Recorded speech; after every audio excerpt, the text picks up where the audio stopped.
So I'll say good afternoon. Welcome to the second session of our History and Art.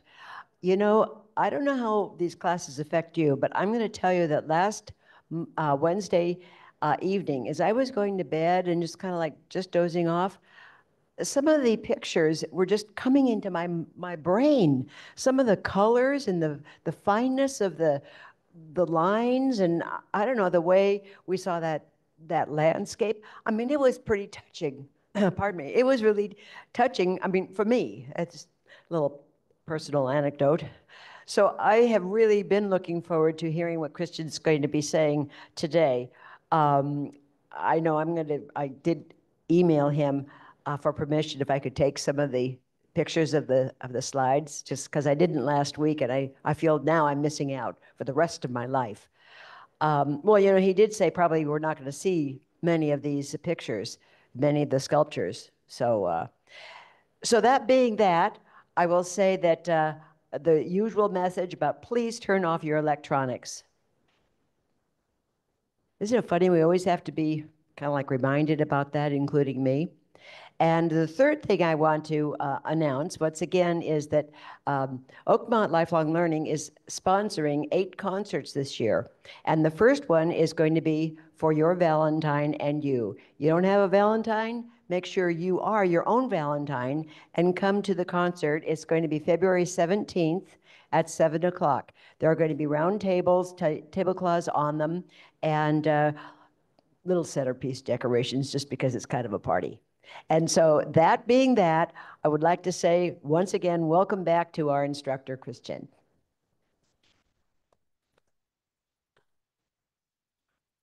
Good afternoon. You guys hear me well? Yeah? I'm waiting for the lights to come out.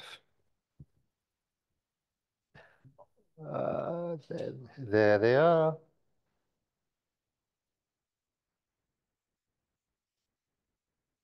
Yeah.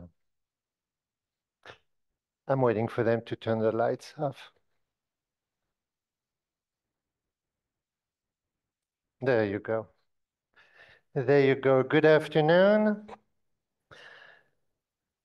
You know, often people give presentation and they say, how is everyone? But none of you could answer for the others, so you wouldn't know, right? So I don't ask you that. This lecture today is going to be about the French Renaissance. Again, when I look for images, I look for very high resolution images.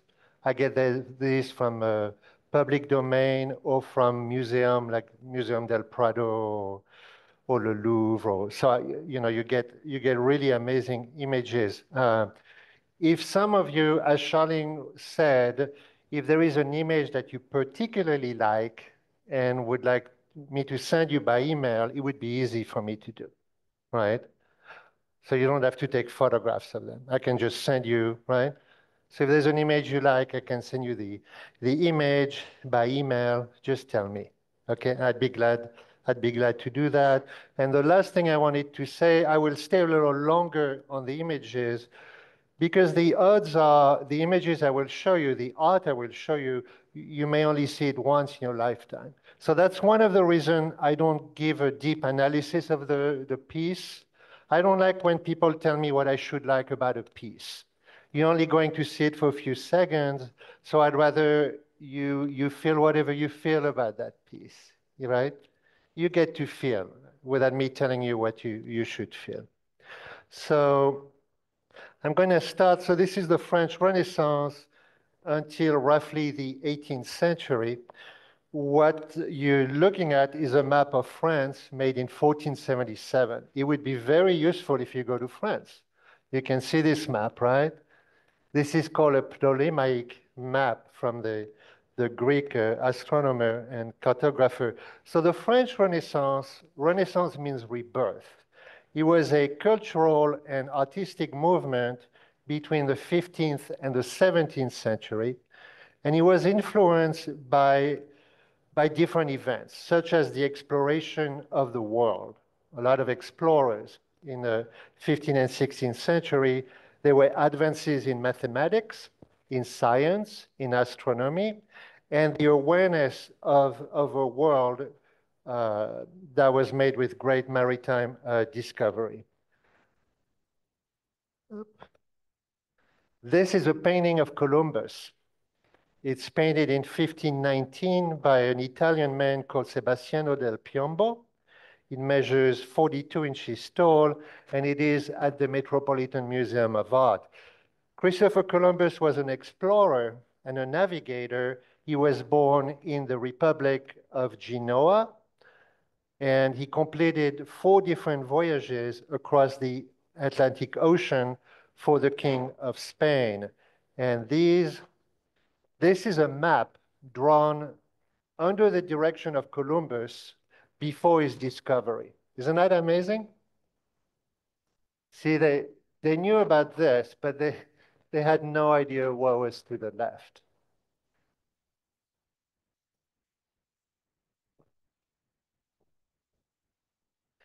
And these are the different voyages of Columbus. You can see how great his voyage is. He pretty much,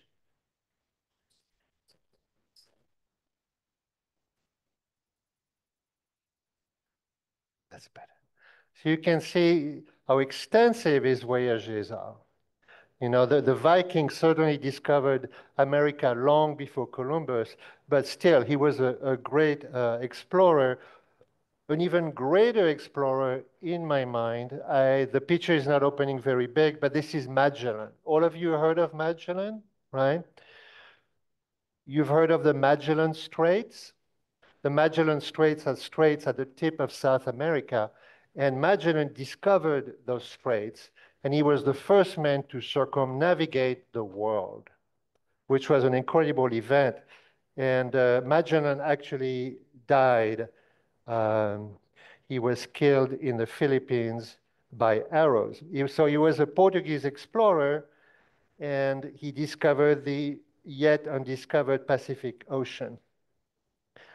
This is a map, not maybe 40 years after Magellan, by Sebastian Münster. He was a German cartographer, a cosmographer, and a scholar.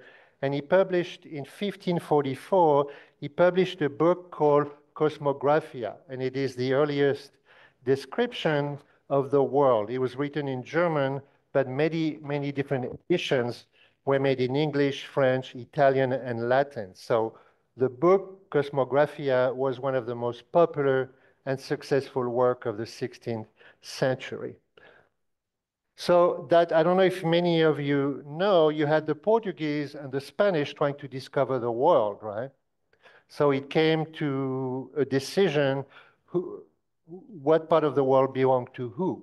So there was a pope in 1493, he drew a line here, and he said, everything that's discovered this way belongs to Spain, everything that's discovered this way belongs to Portugal. Isn't that amazing? Regardless of the people living there, it did not matter. Half of the world belonged to Portugal. Portugal is the size of Vermont, right? I exaggerate, but anyway. Check this map out. This is from 1527, and that's after the voyages of Magellan and Columbus. This is by Abraham Ortelius. He's a famous map maker, and he was born in Antwerp, and he's known as the first creator of the modern atlas. And he was the first person to propose that the continents were joined together before drifting. Isn't that amazing? Doesn't that map look incredible? They had a pretty good understanding of the world then. This is a detail of a map. This is Magellan's ship, 1590, the first ship to circumnavigate the world after traveling 42,000 miles across unknown ocean. I recommend that you read the story of Magellan because it is an incredible feast. It's a very little boat on a very vast ocean. This is a replica of that little boat. Isn't it amazing that people would, I mean, 80% of the crew died. Out of 5 ships, only 1 made it. Imagine the courage, you know? So it's a very teeny boat, and going in the Southern Ocean, it's pretty amazing that they made it. So this is the replica. There were other great discoveries. There were great astronomical and mathematical discoveries that were made, and these discoveries made the world appear much larger. It was a debate between reason and faith, and belief against scientific analysis. This is Nicholas Copernicus. You've heard of Copernicus? He was an astronomer. He was born in Poland. He was born in 1473. This is an anonymous portrait of Copernicus. It measures 20 inches by 16 inches. So astronomer Copernicus defied the long-held belief that the Earth was the center of the world, you know, and that instead the planets were revolving around the sun. So he got in trouble with the church and he had to recant, saying, you know, his calculations were probably wrong. Yeah. This is the house where Copernicus was born. Very cool house. And this is in Torun, which is a town in Portland, in Poland. Such pretty decoration. And this is his university. This is his alma mater college of Majus at Krakow University in Poland. So you're probably wondering, isn't this about the French Renaissance, right? We'll get there. Another great discovery were made by Galileo. Galileo was an Italian astronomer and a mathematician. He used a telescope, which was a first, to observe the different phases of Venus. He discovered the satellite of Jupiter and the Saturn rings. And this page, it comes from his sketchbook. It's showing you the different calculation of the observation of the moons of Jupiter. Isn't that amazing? Because the telescope they had then was not near the quality of telescope they have then. And this one is a book that Galileo published. It's an illustration of the moon that he published in 1610. Another great factor of the Renaissance was the Gutenberg press. Gutenberg was a German inventor who introduced, this was a portable letterpress printing. And it was incredible because it allowed the diffusion, of knowledge through the world. And in 1456, the first Bible was printed. And within 20 years, 20 million books were published. It's an incredible acceleration and change for the world. When before you had monks that would tediously copy manuscript. And these manuscripts, nobody saw them, except other monks. So all of a sudden, knowledge became all over the world. So this is the Gutenberg press. You also had development in oil painting. You had discovery of perspective. And you had popular languages like French, English, German replace Greek and Latin. So there were great changes. Another great influence toward the French Renaissance was the Italian influence. The French invaded northern Italy, and they were at war. There was a series of conflict between 1494 and 1559. So 60 years of conflict, and it was fought mostly on the Italian peninsula between the King of France, the Emperor, the Habsburg Empire, and the Holy Roman Empire, Charles V. So on the 24th of February, 1525, there was a great battle, which is called the Battle of Pavia. And it was a decisive engagement won by the French, and it was led by the French king, Francois Ier. The town of Pavia is near near Milan. So to give you an idea of the size of the battle, there were 30,000 combatants on each side. So a pretty major battle. So this is a tapestry of the battle. It depicts the battle. It's made by a Flemish weaver, and this is done in 1528. And I could not get the exact size. Another version of the Battle of Pavia is this one. This is an anonymous painting by a follower of Joachim Patinier. Patinier was a famous Flemish painter. So the influence of Italy, Italy was not yet a country like Italy. It was a grouping of city-states. There was Genoa, there was Naples, there was Venice, Florence, all very wealthy port on the Mediterranean Sea.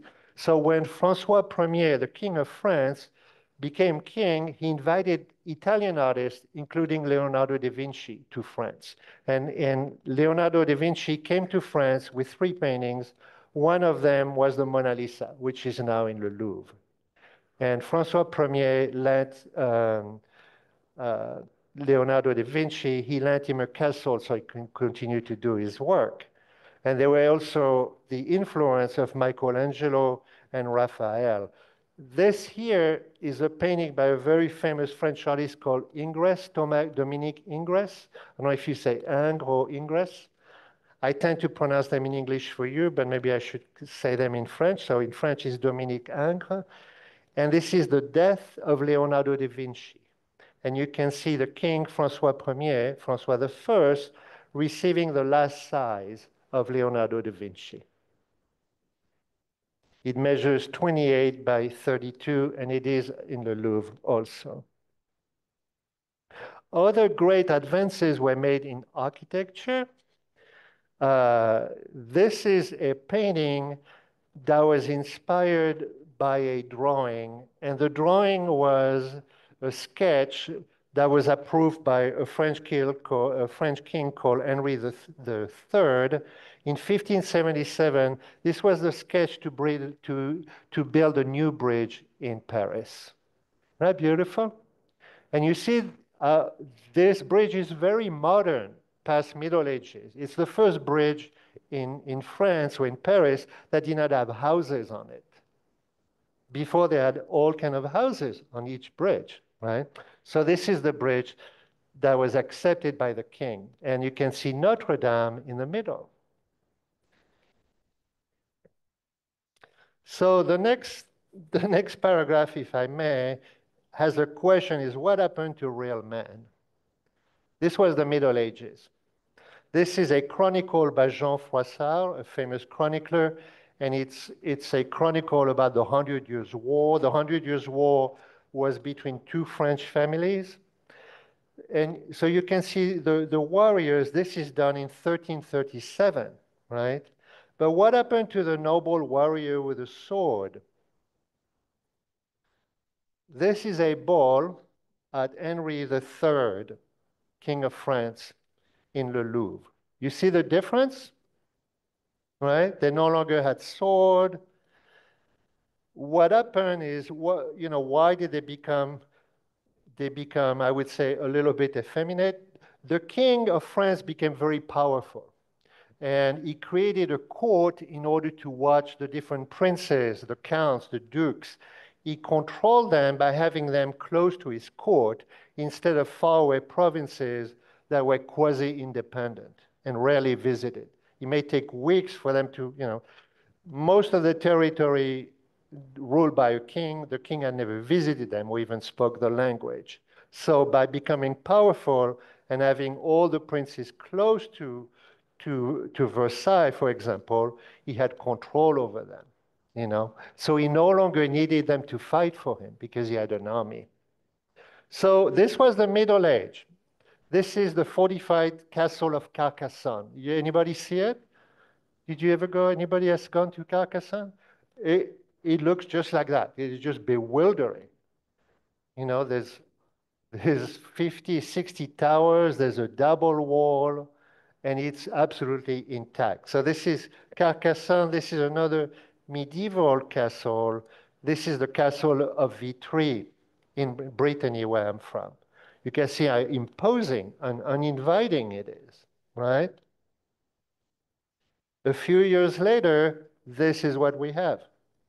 This is the castle of Azay-le-Rideau in the Loire Valley, and it is a foremost example of Renaissance architectures. So the nobles, the dukes, the counts, they built pleasure castle in the Loire Valley, southwest of Paris and Versailles, to be closer to the king and to benefit from his influence. This is the castle of Chambord.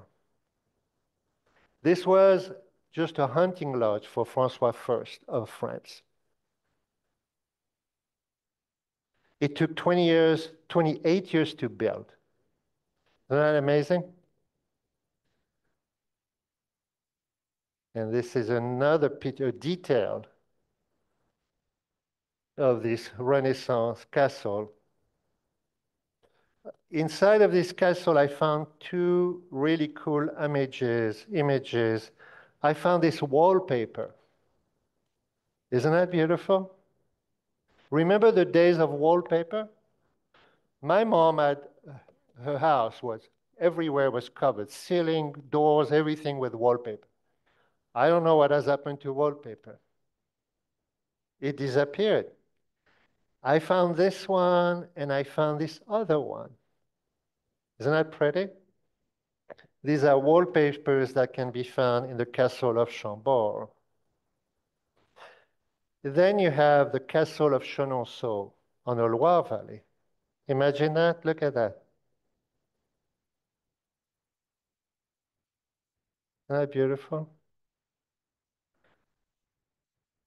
I have this picture of the castle, and I have this one. Pretty amazing, huh? And then, of course, you have Versailles. So Versailles was the principal residence of the kings of France until the French Revolution. So, you know, so much extravagance for the benefits of so few. So it's not my objective to show you, you know, I would rather show you regular people like Bruegel or, you know, peasants and things like that. But most of the art that you find is often of nobles, you know. It was said by a French writer that the only effort that nobles made were to be born. You know, it is, however, and that's the conundrum, it is often the money that bought these the incredible pieces of art, right? So this was built in early 16th century, around 1514. But it existed under a different form. There was a castle already, but this became a pleasure castle. This is a painting by a French painter called Pierre Patel. It's a view of Versailles. I can tell you that there's no mountains near Paris, but you know, it looked good, so he added some mountains.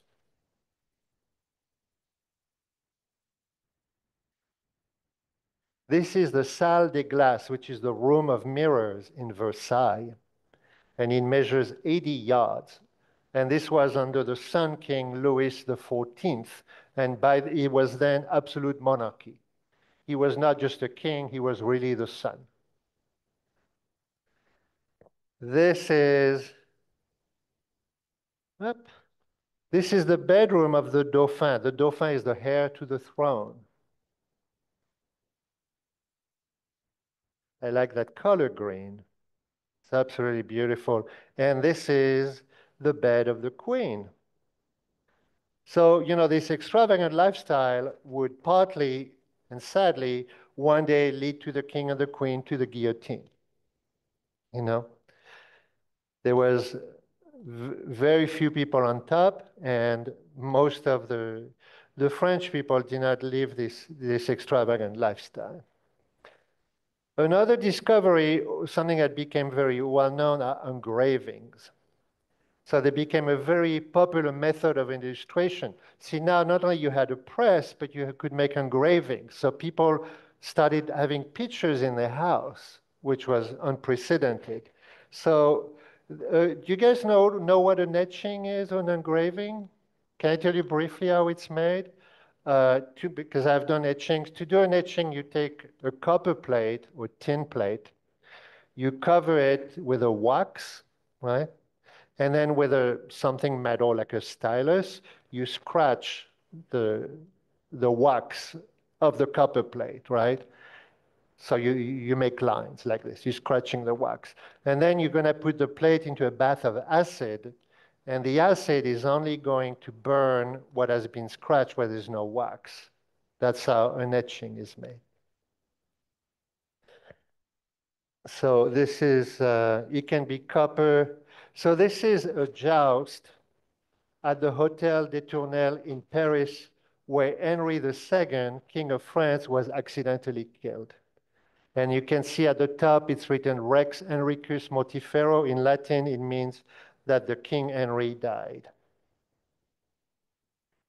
So these etching or engravings became very, very popular, such as this one. This is a stag hunt by Jacques Callot. He was a printmaker in eastern France in Lorraine.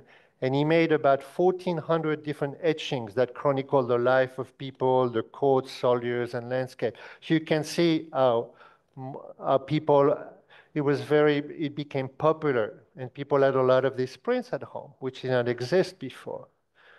This one is The Misery of War, the hanging. Yeah. And at the bottom, it's written at the end, these infamous thieves and lost as unhappy fruits hanging by a tree. These were the days. And he also did this etching of, it's called The Duelist.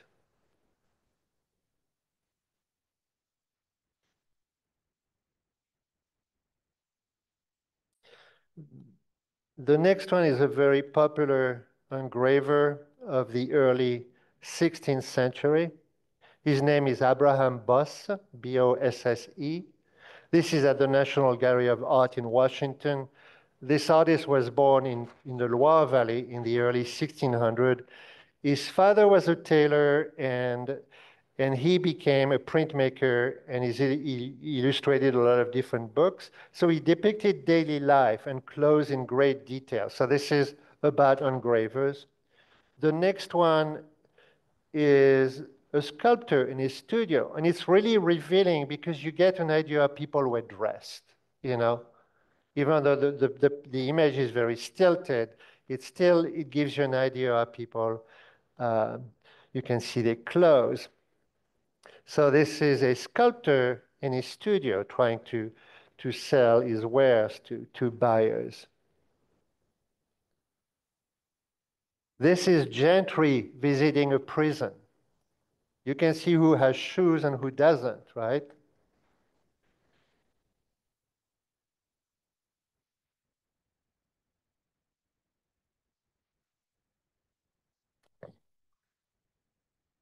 And this one is called the Shoemakers.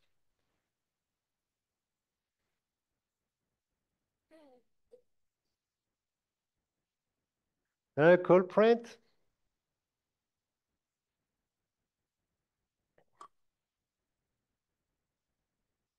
I'll show you a fun one. This one is Daniel Rabel.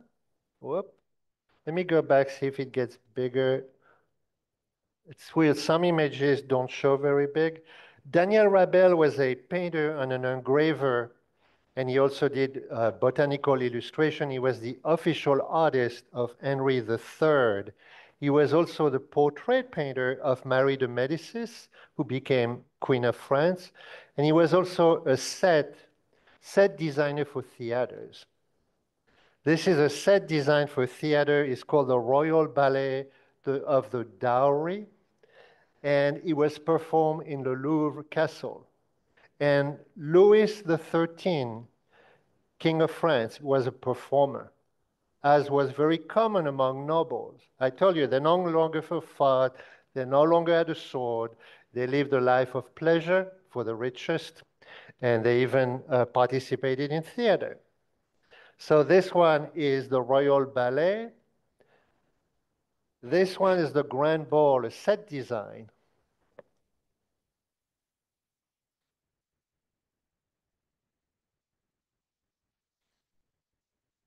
And this image is a procession of foreigners from different countries.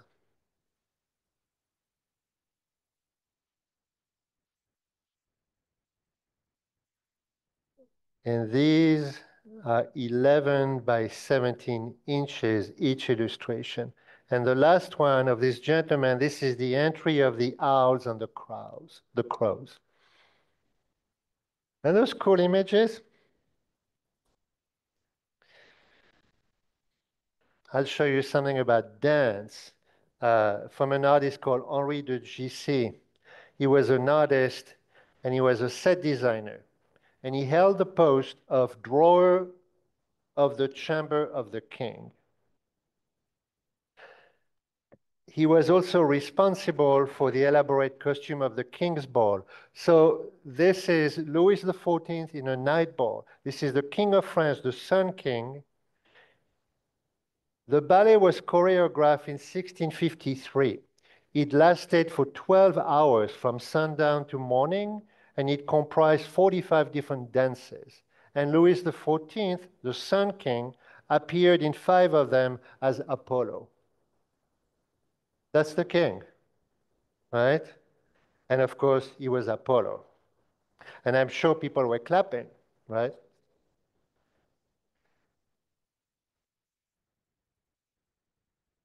This is an anonymous painting. This is the wedding ball of Henri, Duke of Joyeuse, and Marguerite de Vaudémont.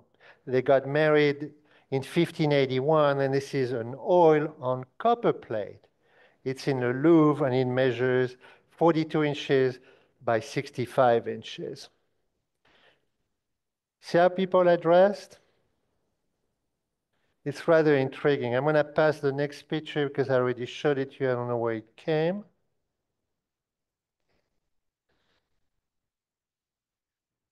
This is a painting by Jean-François de Troyes. It's called Before the Ball. It's an oil on canvas that was painted in 1735.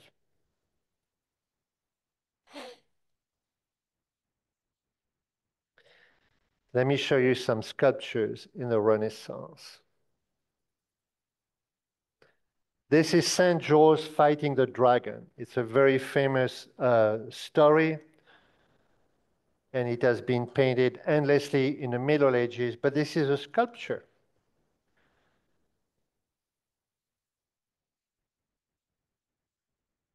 The dragon looks kind of cute, doesn't it? Right? You could pet him. You could probably buy him at Toys R Us, but it's beautiful. An extraordinary sculpture is this one. I did show it to you when I did an early presentation. This is called the double face of Prudence.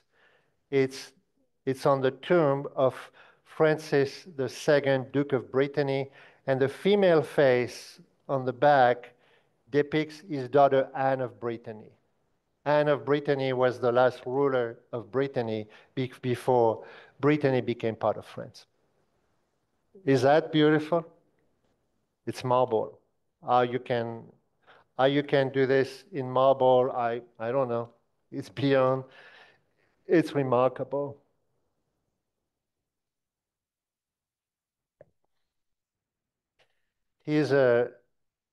This is called the Master of Chaource. So when they didn't know the name of the artist, the name of the artist where he came from. So this gentleman is an unidentified sculptor, and he was born in the town of Chaource. So this is Saint Jean-Baptiste placed in his coffin. So I'm going to show you detail because this is just, there's no other words than mind-blowing. Look at the faces of these people. This is, I would assume this is plaster. I don't really know. Is that amazing?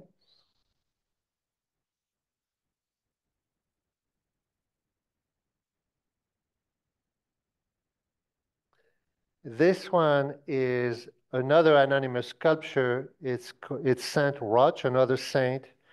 Saint Roch was very famous because he had a reputation for curing victims of the plague. You know, the plagues in the Middle Ages killed a third of Europe. So the story is that his loyal dog, you see the dog at his side, he helped nurse him to health because he brought him food and he licked his sores.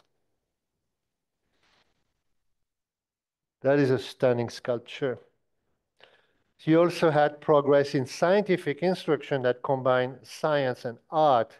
This is called a paper astrobal. It's made by an artist called Philip Danfrey. So an astrobal is an astronomical instrument. It was a man-held model of the universe. Is that a pretty object? I have another even greater. Look at this microscope. This is not just a microscope. It was designed by a French sculptor called Philippe Caffieri in 1774. Is that the most elegant microscope you've ever seen?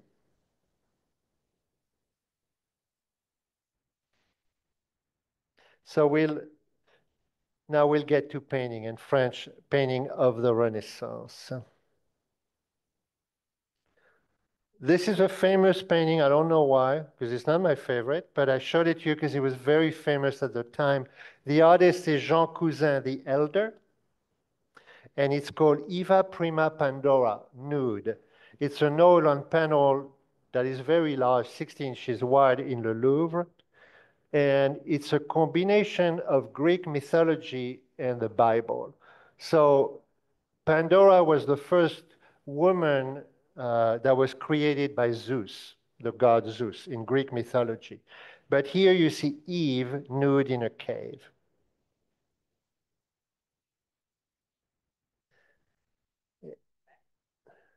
Yeah.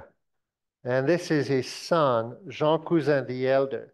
He was born north of Paris in 1522, and he created this book of portraiture. And it shows you, you know, the proportion on how to draw a face.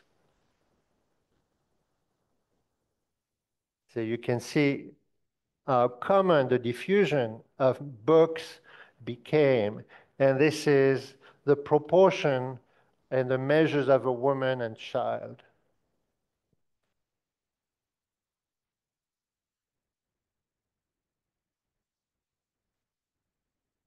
This is a painting by Toussaint de Breuil. He was a painter born in 1561. It's a painting of Hyacinth and Climene morning toilet. It's in the Louvre also. Doesn't this look like a 19th century painting?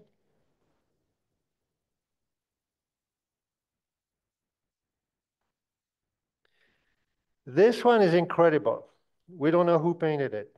He's called the master of AC monogram for some reason. This is a portrait of Sibyl of Cleve, Julia Berg. She was the daughter of the Archduke of Austria. It's an oil on panel that measures 19 by 14 inches.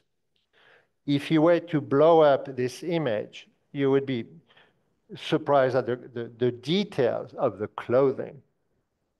You know? I made it much bigger on my computer, and it's just absolutely incredible how it's painted.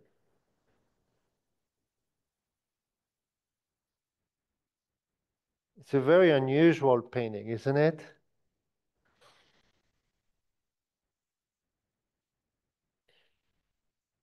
This is Étienne Dumonstier. He was a Renaissance portrait painter of the royal family, and he was patronized by Catherine de Medicis. Again, she became Queen of France when she married the King of France, Henry II.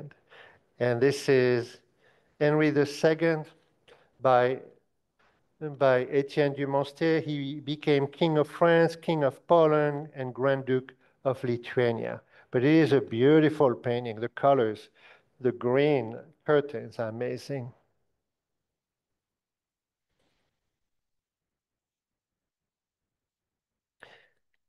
This is Henry IV. Henry IV was a very popular king in France, and it still is. You thought that he was a great king. Whether he was or not, I don't know. But you certainly thought that he was.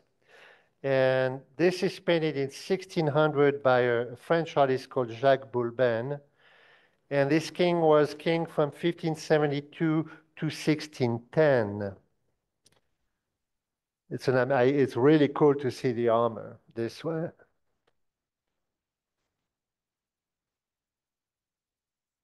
This is a Flemish painter of the same king. This is Frans Borbus the Younger. It's a painting of Henry IV.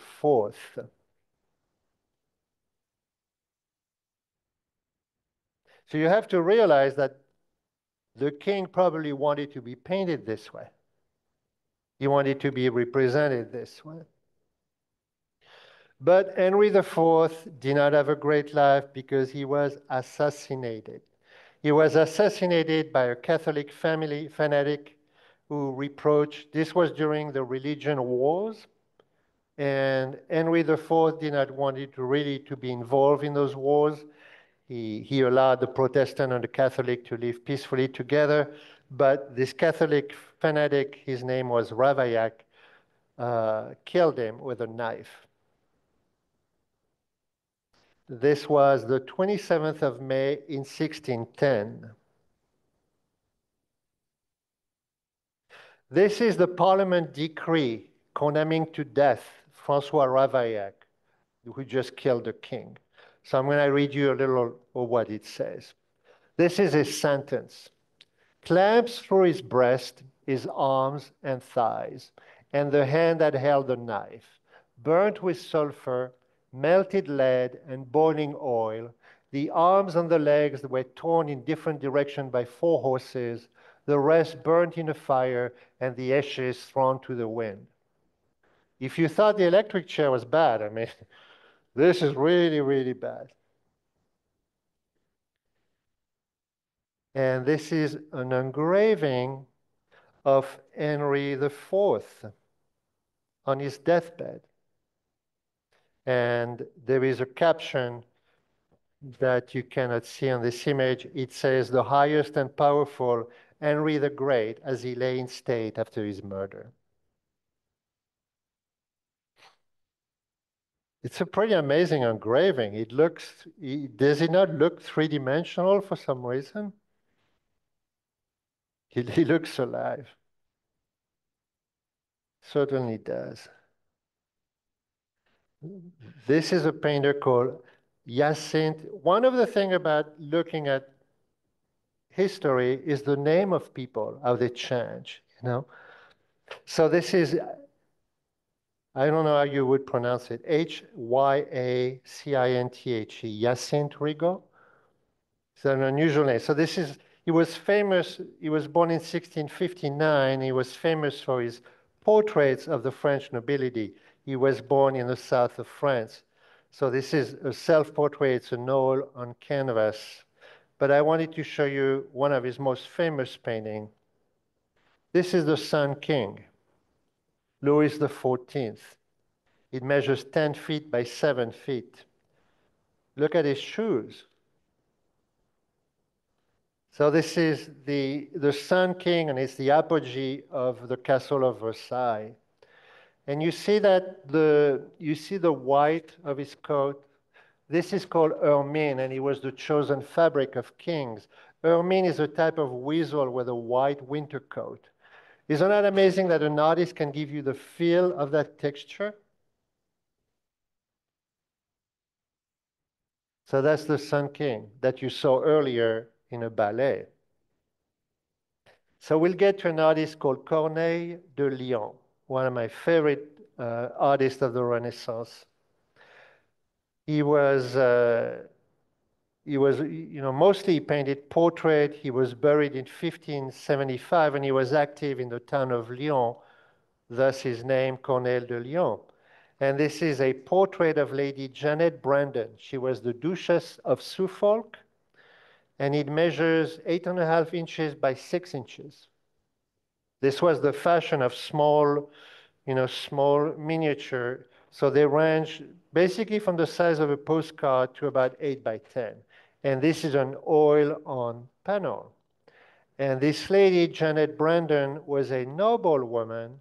She lived at the court of three different British kings, Henry VIII, Edward VI, and Elizabeth I. Look at this little miniature painting. This is Madame de Chatillon. I could not really find who she was. Many women had that name, but this is painted in 1560.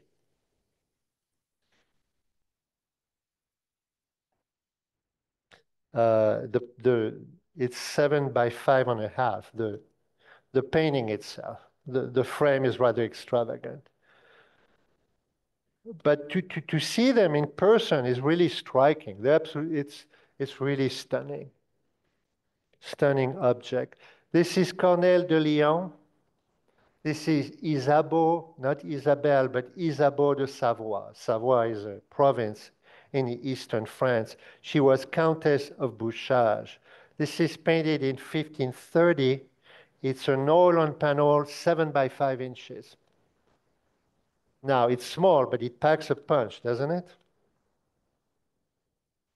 She was, I'm waiting for the door to close back there.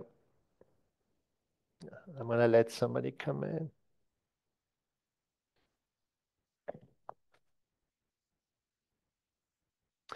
This is his painting, Corneille de Lion. This is Eleanor of Austria. Isn't that beautiful?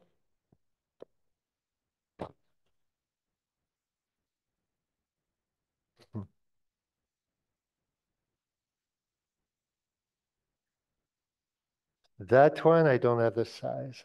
Sometimes you find it, sometimes you do not. But this is much larger.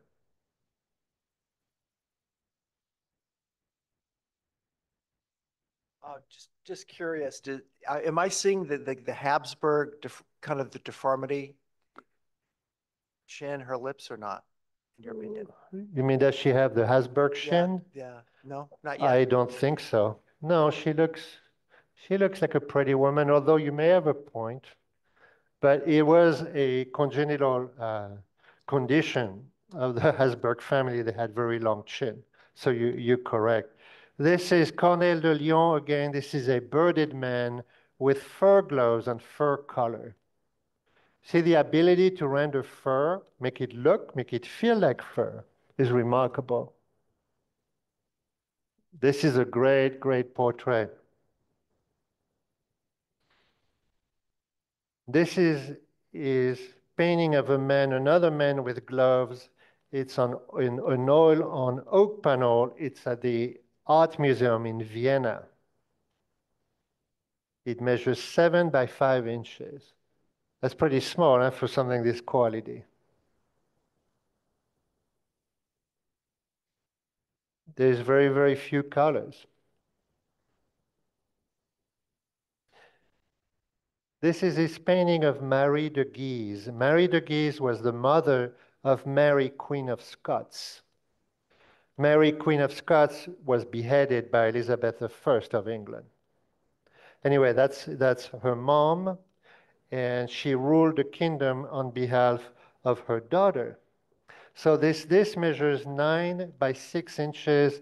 I actually saw it in person in Edinburgh a few months ago, and it is really, really beautiful.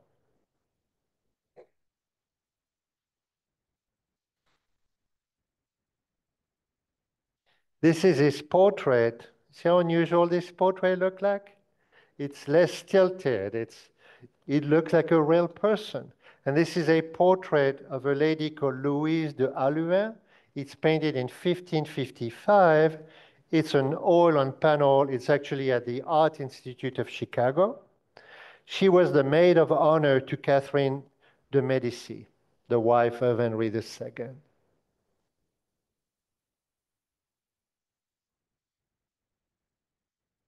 Two more of this artist.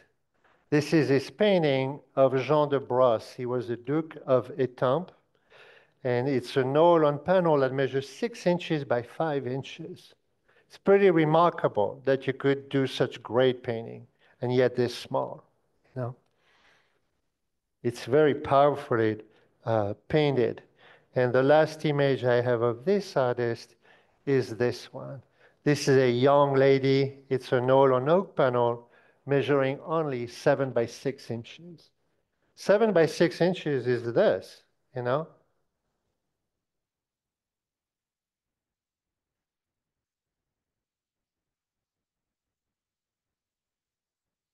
This is an artist called Daniel Dumonstier. He was an artist born in 1574, and he drew portraits of the major figures of the 17th century. And you're looking at Charles I, who was Duke of Mantua. And it's an oil on panel painted in 1620, and it measures 24 by 20. Look at the details of the clothing.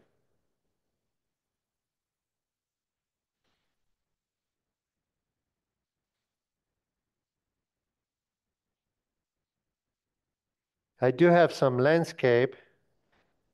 There weren't many landscapes before that. So you're starting to see a little bit of landscape. This is a French artist called Claude Lorrain. It's Seaport at Sunset. It was painted in 1639. It's an oil on canvas. It measures 54 inches wide, and it is in the Louvre. So Claude Lorrain was a painter, and he also did etching, and he focused on landscape painting, but the theme was always inspired from the Bible or from mythology. And this is his coastal landscape with Assis and Galatea. Assis and Galatea were characters in Greek mythology, but I find this painting really, it's such a romantic painting. You have this couple in a lean-to. It's been, it's beaten up by age. He did not fare too well with age. I'm sure he was much more brilliant when he was painted.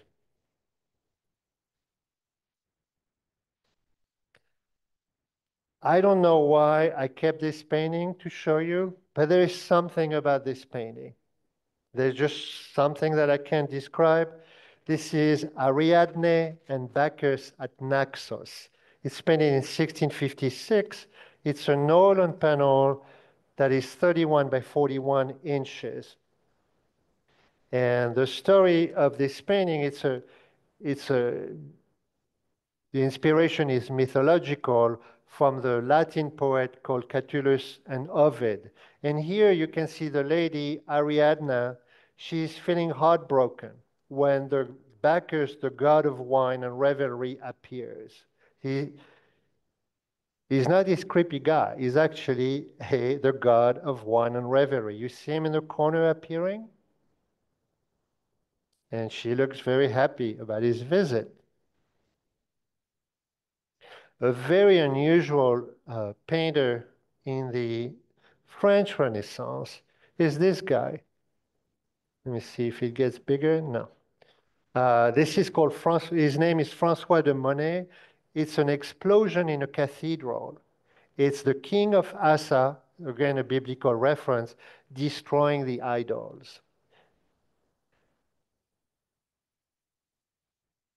So he painted very surreal scene in a very apocalyptic landscape. Is that unusual?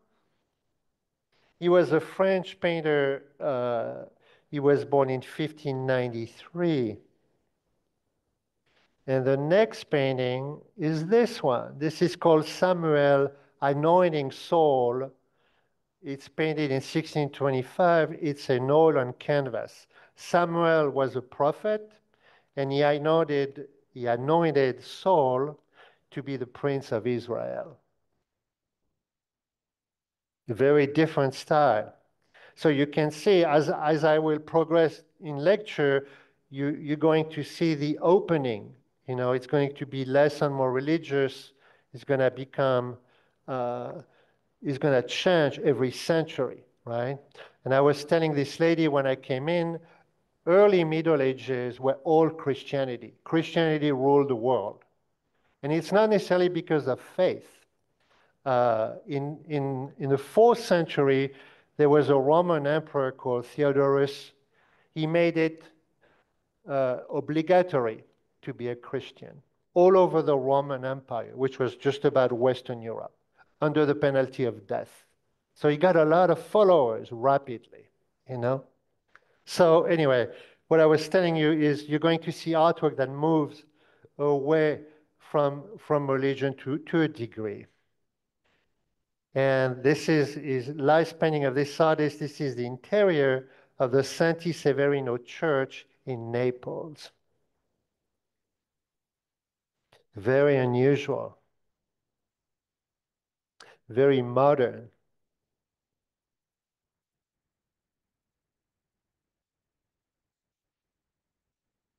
This is a really cool artist. His name is Nicolas Jean-Baptiste Raguenet, and he was a French painter born actually near Paris. And him and his father painted Paris, right? And they painted the buildings and the landscape with an almost photographic precision. So the painting have a lot of historical interest because this is how Paris looked like before it was totally redone, you know, with large boulevards and modernized. So if you look at this painting, it's not that the paintings themselves are remarkable, but what they show is remarkable. They show, you know, the Paris. You can see here Notre Dame in the back. Look at this one. This one is the Quai des Ormes, it's the Ormes Wharf and the Bridge Sainte-Marie in the St. Louis Island in Paris. You see the precision of his paintings? And this is Paris City Hall with Notre Dame in the back. All these places were demolished to make place for large boulevard and eventually cars and carriages.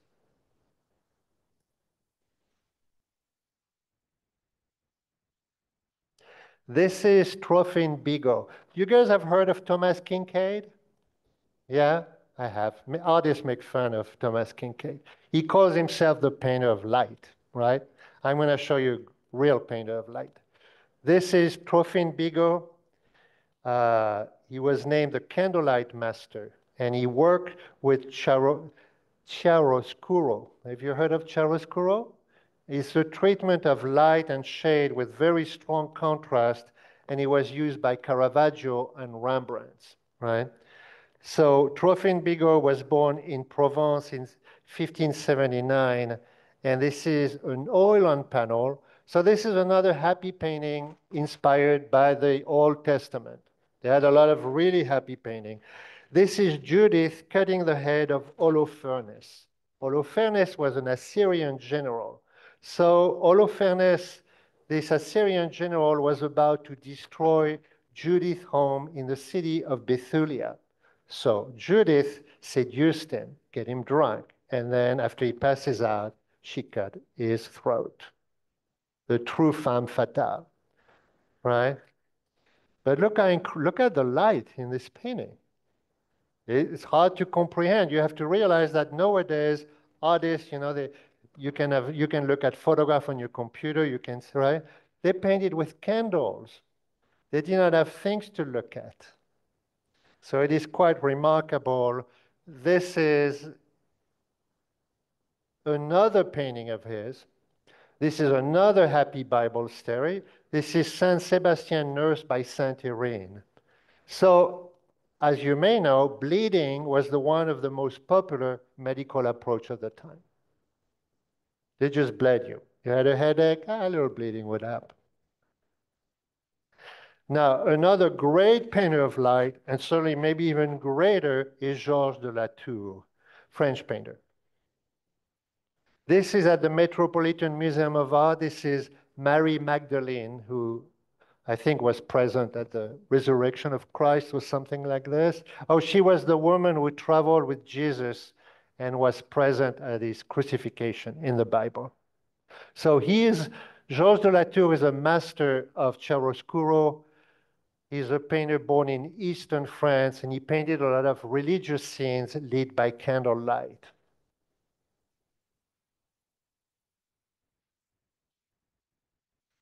This is Saint Joseph the Carpenter and his son Jesus. It's 53 inches tall, so a very large painting that is at the Louvre.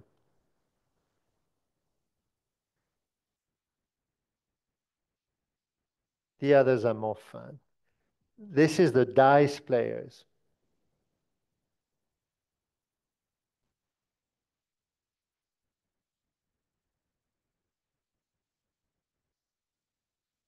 It's really remarkable.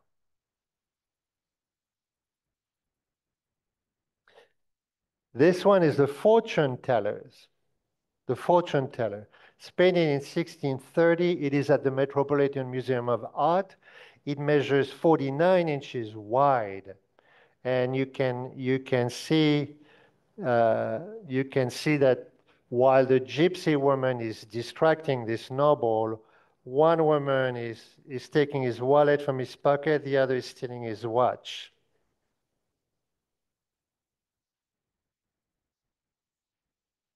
Mm-hmm. And the last painting I have of his is this one. This is called the cheat with the ace of clubs, 61 inches wide. It's beautifully painted.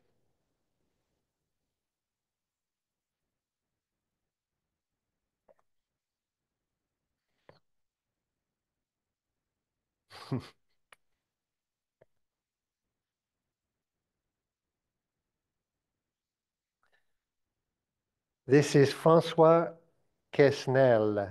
It's a portrait of a lady in a black robe, 16th century. This one measures 30 inches tall.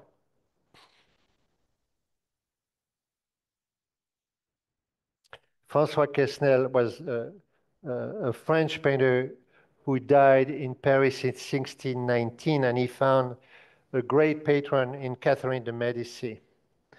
And this is his portrait of Henri de Valois, who was King of France and King of Poland until his assassination again. A different king, different assassination. This is at the Museum of Warsaw. And this gentleman, François Quesnel, made this incredible map of Paris. Look at this map. And we don't have enough of a resolution to make it bigger, but I guarantee you that every building is painted. It's absolutely incredible. So he was very talented. He painted, he created map. An unusual painting is this one by Joseph Vernet. He was a French painter born in Avignon, the south of France, in 1714. And this is the painting of a shipwreck. It measures 64 inches wide.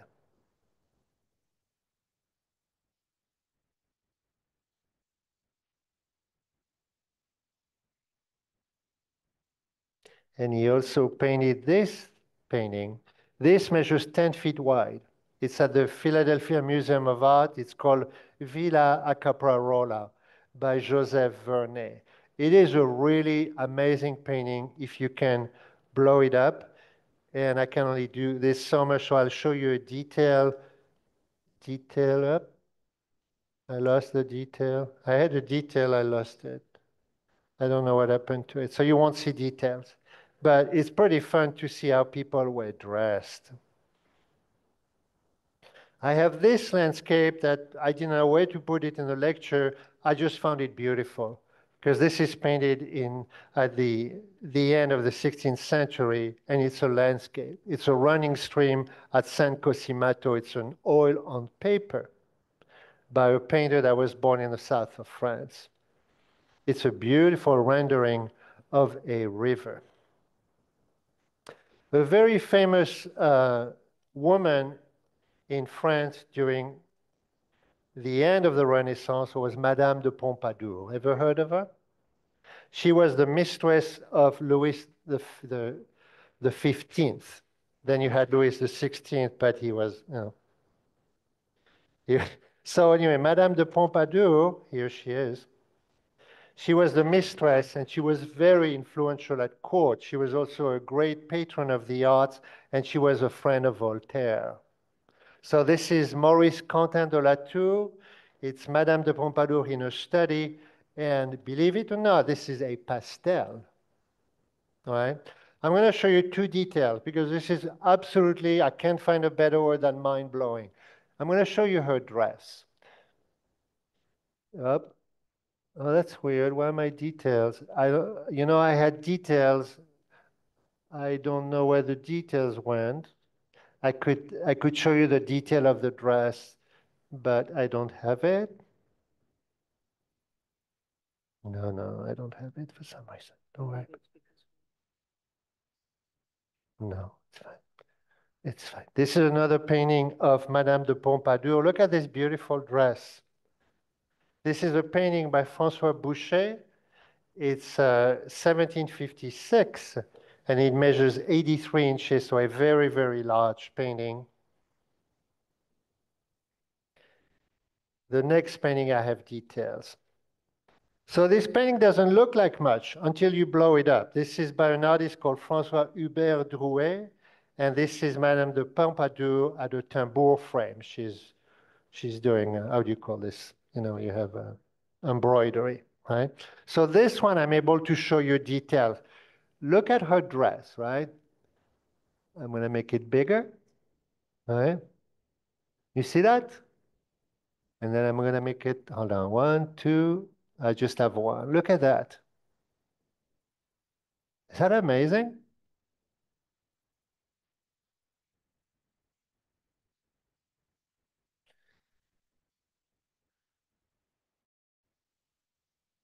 And this is the last painting of Madame de Pompadour. She is portrayed as Diana the Huntress. It's in the Palace of Versailles, and it measures 40 inches by 32 inches. Here's a painting by a woman artist. Yeah, a woman, not many during those days. Look at her dress.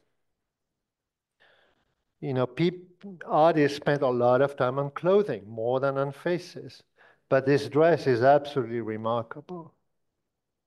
Huh? The artist her name is Rose Adélaïde Ducreux.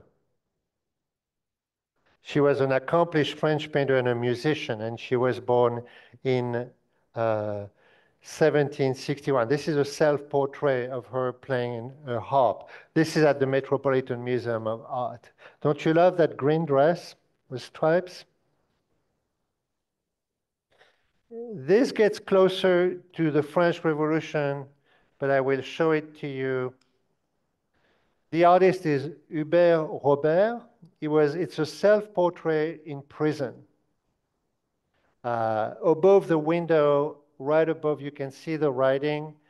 It's a Socrates quote that this prison was his house of honor. So this artist was born in Paris in 1733.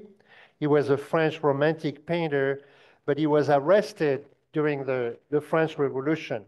And during the 10 months of his detention, he created 53 different paintings and thousands of drawings. He was freed 1 week after the fall of Robespierre. He was freed from prison. He was freed because he was a very lucky man. He narrowly escaped the guillotine because through an error, a man with a similar name was chosen, not him. So this is the painting he created. It's a fun painting, and it shows a hermit playing in the ruins of a Roman castle. It's an oil on canvas that measures 28 inches.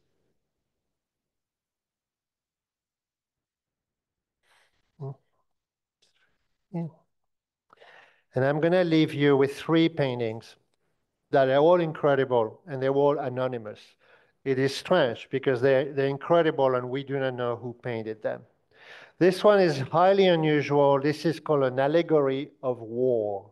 It's a 16th century painting measuring 57 inches high, and it is in the Louvre. It's an allegory of war.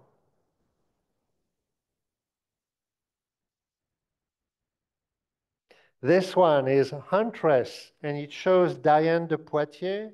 Diane de Poitiers was a royal mistress, an advisor of the King Henry II, and she was a major patron of the French Renaissance. So we don't know who painted that. And I'm going to leave you with one great painting because you deserve it. I'm going to show you this painting. Woo! This is anonymous. This is a portrait of Gabrielle d'Estrées and her sister, the Duchesse of Villars. It's an oil canvas in the Louvre that measures 49 inches. So Gabrielle d'Estrées was a mistress and a confidant of Henry IV, and she persuaded Henry IV to renounce Protestantism for Catholicism. So you can tell that this painting created quite an uproar.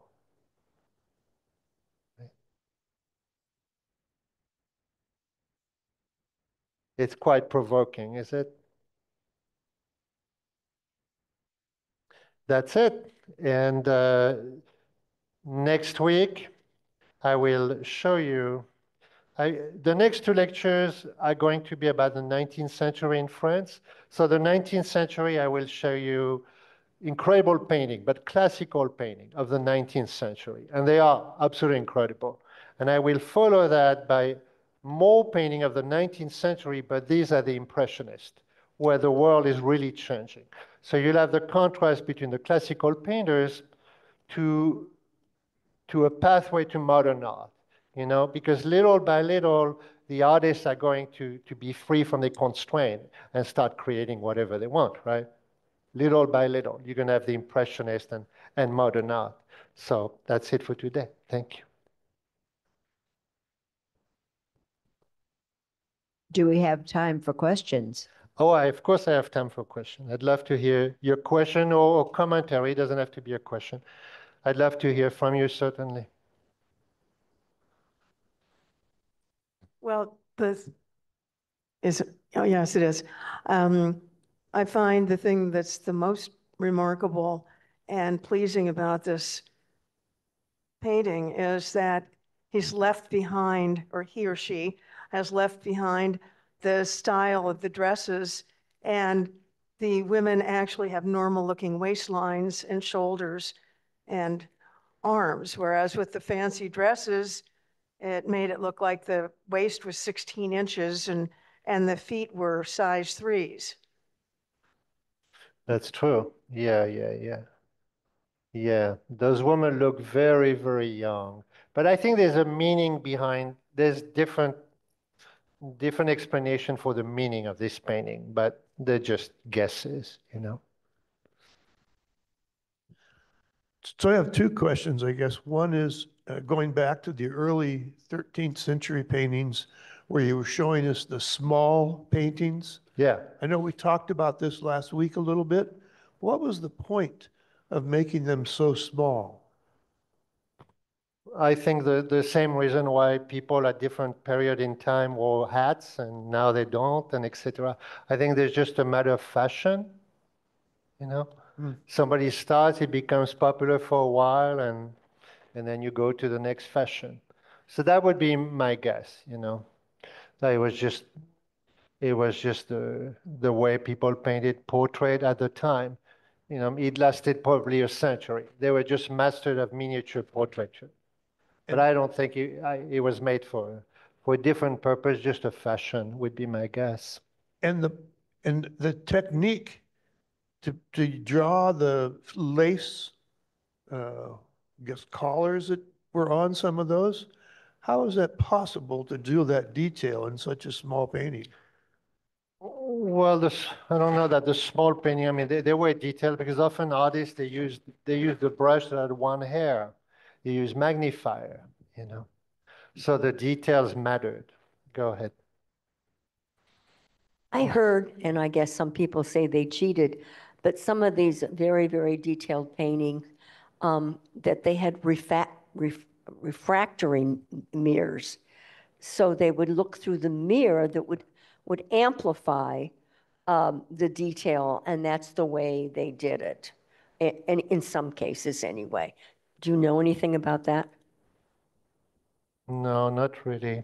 I know of another way to view perspective, but you're saying they were using mirror to make the image bigger?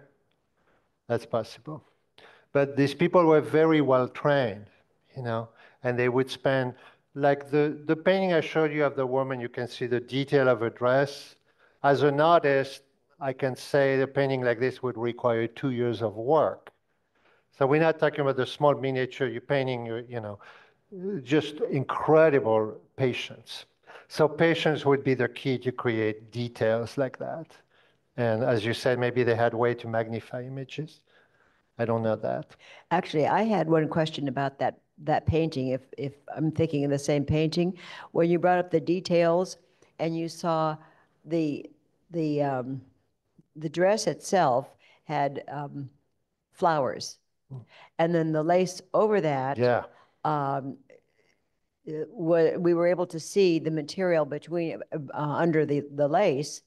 And I'm wondering if the painter painted first the dress and then came and did the overlay of lace, or was that all painted at the same time? No, I mean, I could tell you the way I would go about painting it. You would paint the bottom layer, right? The bottom layer of you would paint the original layer, right? Then the areas where you have laces over it, you would you would put a coat of white to make it a little less brilliant, right? To make it fade a little bit. And on top of that, you would create those dots of the laces. So, you know, like when I do oil painting, I paint in a classical style. So an oil painting takes, you know, many, many months because there's two type of painting. There's primavera, which means the first time, like Van Gogh would paint. He would paint in one day, right? But you have to be really good to get away with that. The classical method of painting is you put a layer, you let it dry for a week, you put another layer, then you let it dry, you put another layer. So it's a very, very slow process, right? So that's how I think it was made, layers upon layer. And they also used a lot of glazes. Glazes, you guys know what a glaze is in painting, oil painting? A glaze is a transparent layer. It's a lot of oil and very little pigment. So it's very unstable, you know. That's why a lot of paintings show a lot of cracks because you're putting the oil is moving on layers that are not stable. So yeah, so that's why you see a lot of crack in ancient painting. Yeah. I had a comment about the size of those small paintings. I think probably it was due to what was available at that time, because I think the paper was handmade and there wasn't canvas available. And also they were painting on board. So that's often why in churches you would see triptychs because the trees just weren't that wide. So that's just my thinking about perhaps that was why they were so small. I mean, certainly when you paint on wood panel, and I've painted on large wood panel, like 20 feet, they're very, very heavy. But you also see a lot of portrait that are 40 inches, 80 inches, you know, really big one. I think it was just the way they did it in the Middle Age, and, you know, that's what was available, and it became very popular.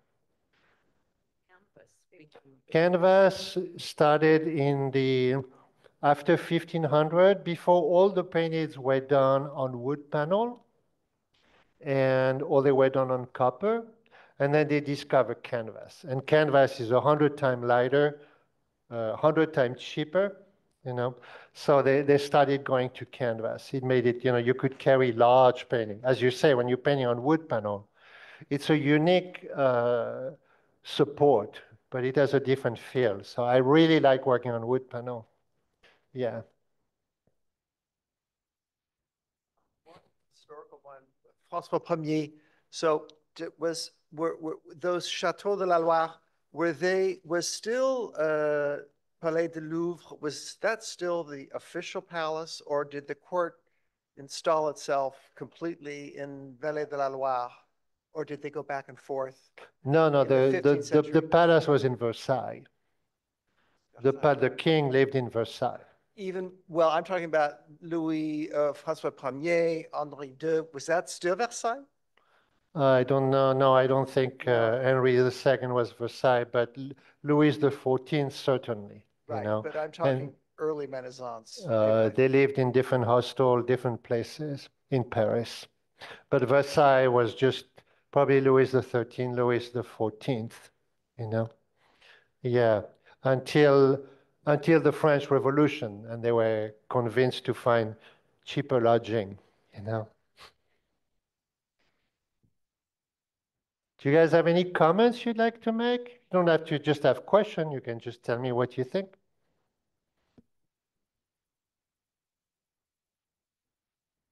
I'm Have to. curious as to the coloring on the background and their fascination with using chartreuse in many of the pictures. Can you start again your question? I didn't understand. Curious as to the color of the background of many of the portraits is chartreuse, lime green, Yeah, spring green.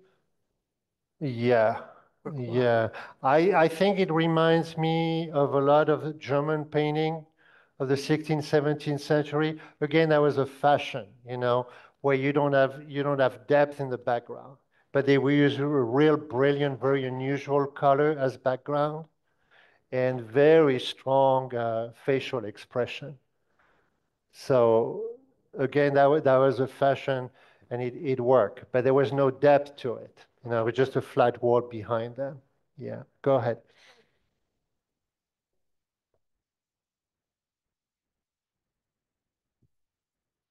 Sorry about it. They seem much more realistic. The faces, it seems like the artist spent a lot more time on the faces as well as the fabrics, but on the faces, they seem incredibly real. And in some of those later landscapes you showed, you could see some perspective. You could see in front of the foreground and the background. So there was some of that going on. Yeah, That Claude Lorraine and some of those later ones. yeah, yeah. I think little by little, it became okay to paint very realistic thing, realistic landscape, realistic people, you know, but in the Middle Age, it was mostly an image to be venerated, you know. So, but often, you see, they did not have photographs, right, obviously. So people wanted to be seen as who they were. You know? So often you find these portraits are incredibly unflattering. You wonder why you know, why would you pay an artist to paint a terrible painting of you? But they were good painting. It's just you were ugly. You know, that's just the way it was, right? And that's what people did. You know. Yeah. Did most of these models sit for a long, long time? Or did they No. do a sketch and then go away and come back? Well, I think it greatly depended. But I know stories where the artist would meet the king once or twice and do sketches. So it would be an approximation, you know. But the work was done on the clothes, you know, because in the 15th, 16th century, as I said before, kings wanted to believe that they had some divine origin. So to paint them realistically would go against that, you know. They wanted to be painted more as gods or more as religious figures. Yeah. So if I could get this right, the Middle Ages was still continuing most of the painting and the art to pass along stories, religious truths. And then as the Renaissance came, the emphasis was less on religion and more on royalty. No, it was not more on royalty. They were royal before, but what happened during the Renaissance, there was a debate between faith and science. You know, all of a sudden, people are saying to go, you know, we can reason the world, we can discover things without the stories that we've been told. So there was a freeing from the religion. You had people like Galileo telling you that the earth orbited the sun, not vice versa. So, you know, the truth that had been the truth for dozens of centuries were no longer valid, you know. And you're going to see that progression through the century. There's a freeing, and I'm sure it will continue to go on, you know.